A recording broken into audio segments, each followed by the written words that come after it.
कुछ फोटो और वीडियो जो कि नेपाल से निकलकर सामने आ रही है, जो बहुत ही दर्दनाक और भयावह है।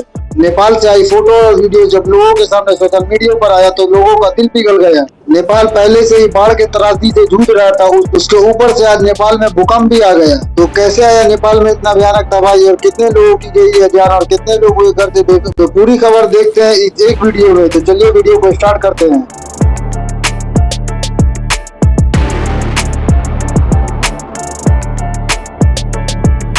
नेपाल और चीन तिब्बतीय सीमावर्ती इलाकों में आई विनाशकारी फ्लड और भूस्खलन ने भारी तबाही मचाकर रख दी है। ये लोगों की जीवन को अस्त व्यस्त करके रख दिया है। इस प्राकृतिक आपदा में लगभग अब तक 165 से अधिक लोगों की मौत हो चुकी है और जबकि 1000 से अधिक लोग लापता हैं। इसके अलावा यह आंकड़ा लगातार बढ़ता ही जा रहा है। लापता हुए लोगों में भारी संख्या में विदेशी पर्यटक और तीर्थ यात्री भी शामिल है। नेपाली प्रधानमंत्री बालेन ने घटना का गहरा दुख जताते हुए इसे बेहद अचानक व्यापक आपदा बताया है। वैज्ञानिकों और अमेरिकी भूवैज्ञानिकों संवत्सर USGS के अनुसार हिमालय पर्वतों में एक बड़ा ग्लेशियर अचानक टूटकर गिरने की वजह से यह आपदा आई है। बर्फ और चट्टानों का एक विशाल का हिस्सा टूटकर नीचे गिर गया। उसकी ताकत इतनी ज्यादा थी कि स्थानीय इलाकों में सेस्मोमीटर पर 5.2 तीव्रता की भूकंप के झटके महसूस किए गए। शुरुआती दौर में से तो इसे भूकंप ही समझा गया, लेकिन बाद में यह पुष्टि की गई कि यह भूस्खलन का प्रभाव था। चट्टान के इस मलबे ने लेहदी, केला और मोटी केसी नदी के रास्ते को पूरी तरीके से रोक दिया। इससे पानी का एक बहुत बड़ा सैलाब नीचे की ओर बढ़ा और त्रिशूल नदी में मिलकर भारी बाढ़ और में तब्दील हो गया। बाढ़ से सबसे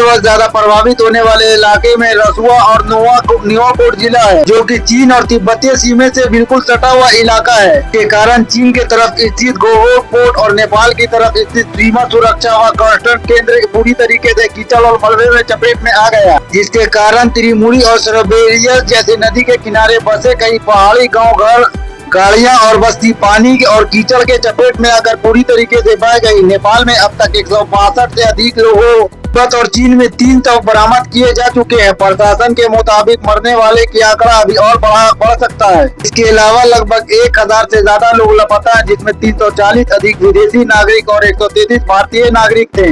इसके अलावा 54 अमेरिकी, 34 ऑस्ट्रेलियन और 33 ब्रिटिश के टूरिस्ट भी शामिल है। पूरा इलाका कैलाश मानसरोवर की यात्रा और ट्रैकिंग के लिए प्रसिद्ध है, जिसके कारण यहाँ भारी संख्या में तीर्थ यात्री मौजूद रहते हैं। दर्जनों नेपाली पुलिसकर्मियों, सरकारी अधिकारी और जलवायु परियोजना नाव में काम करने वाले मजदूर भी लापता हैं। बाढ़ का वेग इतना प्रचंड है कि कम से कम 19 पक्के मोटर पुलों को बहा दिया है और लगभग 40 किलोमीटर से अधिक लंबी सड़कों को पूरी तरीके से नष्ट कर दिया है। तो लोगों का संपर्क पूरी तरीके से कट गया है। इसके अलावा नेपाल और चीन को जोड़ने वाले मुख्य ब्रिज भी क्षतिग्रस्त हो गए हैं। इसके अलावा बोडू, कोसी और त्रिशूल नदी पे चल रही लगभग 12 हाइड्रो पावर परियोजना पूरी तरीके से ठप और क्षतिग्रस्त हो गई है, जिसके कारण नेपाल में कुल हाइड्रो पावर प्लांट की क्षमता का 12% यानी 430 मेगावाट बिजली सप्लाई प्रभावित हुई है। प्रभावित इलाकों में बिजली के खंभे और मोबाइल टावर के गिरने के संरचना व्यवस्था पूरी तरीके से ध्वस्त कर दी गई है। आग बचाव के कार्य के लिए नेपाली सेना, पुलिस और सशस्त्र पुलिस के जवानों को जमीन पे उतारा गया है। दुर्गम पहाड़ी इलाकों में तेज हवाओं के कारण रेस्क्यू ऑपरेशन में काफी दिक्कतों का सामना करना पड़ रहा है।